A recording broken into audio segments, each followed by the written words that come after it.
I was like 31 or something when we bought this farm, and of course we were, broke. We had to go somewhere where land was affordable, so out in the rural areas, and then we used a FSA loan to purchase it. 33 acres, but about 15 of it's in woods. So, we just kind of been developing slowly, and I'm to the point now where I'm ready to start throwing some fences up in the woods and then turning my goats back up into there. When I was undergrad, I was able to work for Barbara Kingsolver and Stephen Hopp. So I worked for them during kind of like, if you're familiar with the book Animal, Vegetable, Miracle. Okay. Right after that had been released. And they were starting like a farm-to-table restaurant. And then I was working on their farm, was like that time they were doing the Icelandic sheep, some chickens, turkeys, and then we were growing lots of vegetables, for that restaurant that they were starting. And it's a good experience and kind of opened my mind to like the local food scene. I drink all that Kool-Aid and been stuck in for since. And then, I was into Zambia for Peace Corps, and I was doing mostly like agroforestry, their row crops kind of stuff, a little bit of goat stuff, but mostly like corn and soybeans and sunflowers. And then we would do tomatoes in the dry season. Just been books and reading online, and can't say I YouTube goats too much, but when we were thinking about getting into it, we went to 2 goat dairies in Vermont of different scales and just saw what their process was like and talked to them and stuff like that. It was probably the most helpful. Yeah, we've been on the farm 6 years. We started mostly just with wool sheep. Had no intentions of getting into goats and milking goats. Kind of fell into it by accident. There's somebody down in near Boone, North Carolina, had an Anatolian shepherd dog we wanted to breed to our Pyrenees. Went down there to pick him up, and they, guardian dogs aren't the cheapest. So they cut a deal and said, I'll give you the dog for $100, which is a steal. Yeah. If you take these 3 goats, and it was a buck and 2 does. We didn't know anything about goats. Then got to figuring out, these are alpines.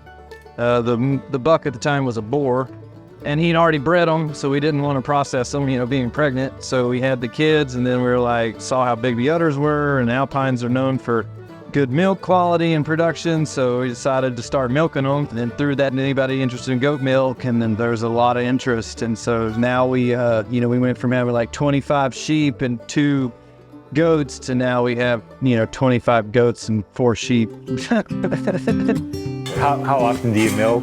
Once a day, every day. Used to do it twice a day, morning and evening on a 12-hour shift. Okay, and why was the shift back to 1 time a day? Well, because we couldn't do anything, couldn't be social, couldn't go anywhere. We'd be out somewhere and be like, it's almost 6, we gotta run and get back home, so we milk the goats and keep the production up and all that. And I guess we were newbies and trying to do everything perfect, right? Before you can learn a little bit more what's going on and have a little bit more of a flow. We found out also that we produced better, part of our stuff is meat goats too. So the longer we can keep the wethers on their moms, we found out the faster we can finish them. So it's a better goat, meat-wise. So that's kind of how we justified it, I guess. And not having to milk. So that's another lesson learned. Clean them up. And then I like to give them a little moisturizer. Keep their teeth nice and unchapped. The babies are pretty rough on them, and then, sometimes we'll move them out to a lot of real brambly stuff to eat, because that's what they like, so they get scratched up and everything. So good to keep them moist. And this is just stripping, so we're able to just inspect the milk. So does it look like good milk? They have a good smell, no problems going on. So this is a bucket milker. I milked by hand for a number of years, and then just realized how much time I could save using a bucket milker. So I can milk 2 goats at once, and the milker does it for me. So we started with just a chev and a paneer, and then she kind of taught herself feta as the years went on. A couple of years later, she kind of taught herself feta, and I think she's gotten pretty good at it by now. The first couple of years with, and there's a lot of different factors on like the temperature in the house, the temperature outside, maybe what the goat's forage is, how much fat, butter fat is in it. That really affects, the size of the holes in the feta cheese. The feta is probably the best product that we make. It, you store it in a salt brine, and we're able to keep feta like year round. Is that right? Yeah, through the winter, it'll keep it refrigerated in that salt brine. We have a big mixed breed, so we primarily are 3 breeds of Alpine, La Mancha, and Nubian. Yeah. We have a really nice New River Valley Sheep and Goat Club, and they have a really nice listserv on their website, and then every month they send out like a newsletter, and then you can send in what you have for sale. So I sell a lot of like bred doughs. So yeah, we're meat and milk, and then seed stock. Yeah, 3 things that we're making money on. How many are in your CFA, and how many herd shares? Not many. We used to do about 10 families is what we're doing this year. Some people do like the whole full diet thing, which gives you like dairy, eggs, and meat, and vegetables. Some people just do the dairy, and then some people just do only meat. That they'll just do like a once a month meat pickup. So yeah, we're running chickens in orchards, and I've got some trees planted in the pasture, and doing like, I have pawpaws and plums and kind of like native fruit producing trees in our riparian zone, elderberries. Yeah, so we've tried to do a little silvopasture stuff here with this honey locust, and I think we have some tulip poplar planted, but it's a little harder on the goat side. My grandparents were huge,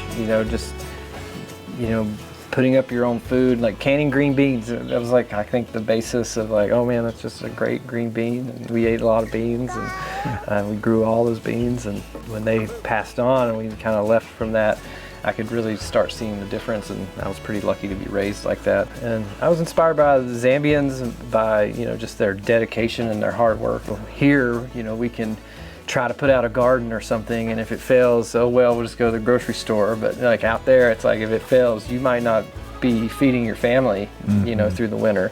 Just how important it is. I've been able to meet this fella named Dr. Alan Williams. Yeah, he inspires me a lot, just on the things that he's done and what he's figuring out, and the advice he gives me. And I'm just inspired also by like the community too, in the Roanoke, Blacksburg area, and the small farmers that are here, and everyone trying to make it a go from that we get to work with in this Roanoke Food Shed Network thing that we're a part of.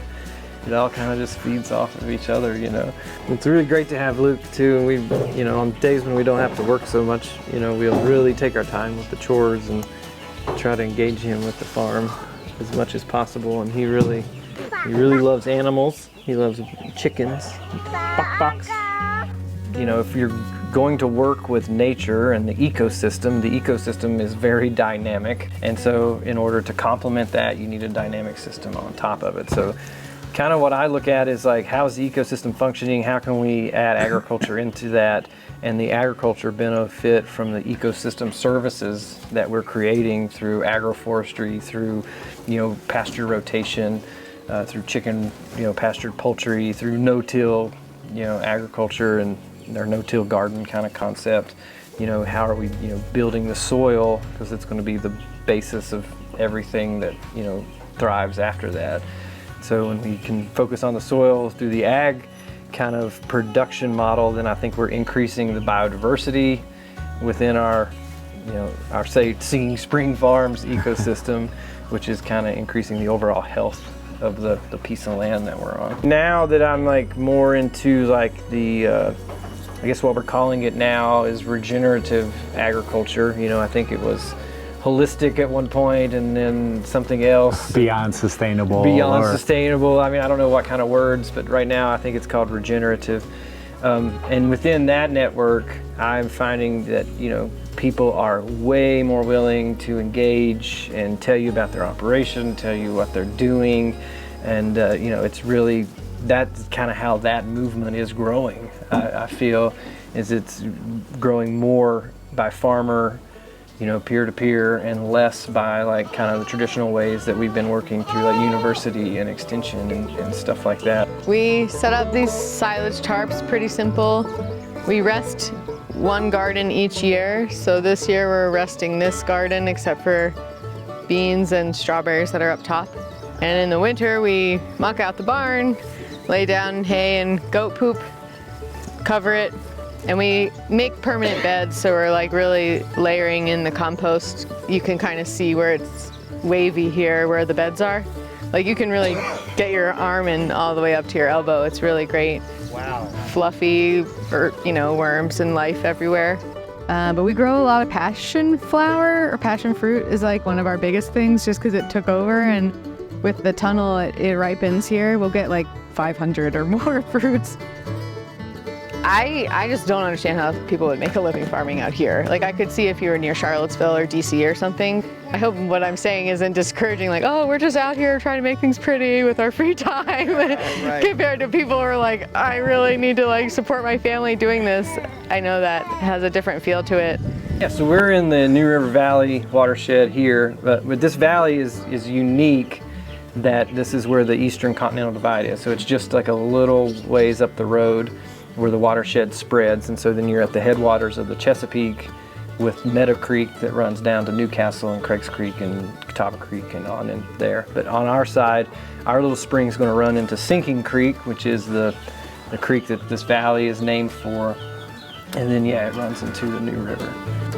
But yeah, I mean, I'm a huge component of a regional kind of food system. I feel like that helps us like take control of our own destiny, I guess, as far as like our food goes. But the kind of the USDA regulations kind of limit producers on smaller scale. I think they're more set up for larger scale and encouraging more of an industrial system and less of a what we know in Virginia as a small family farm. Mm-hmm. I think we want to grow as much of our own food for us as we can, and then share what we have extra with the community. You know? It's like what we're seeking here is a life lived well tied to land, and what that looks like, where you're not like hating what you're doing because it's so intense, and you can really be connected with land and your community and plants and animals, because it's about like an art of living well, connected with land and not seeking like, oh, we love to travel and leave the farm, and like, what's our next chance to leave? But having everything that you need and love right here, so you never really have a desire to be many other places.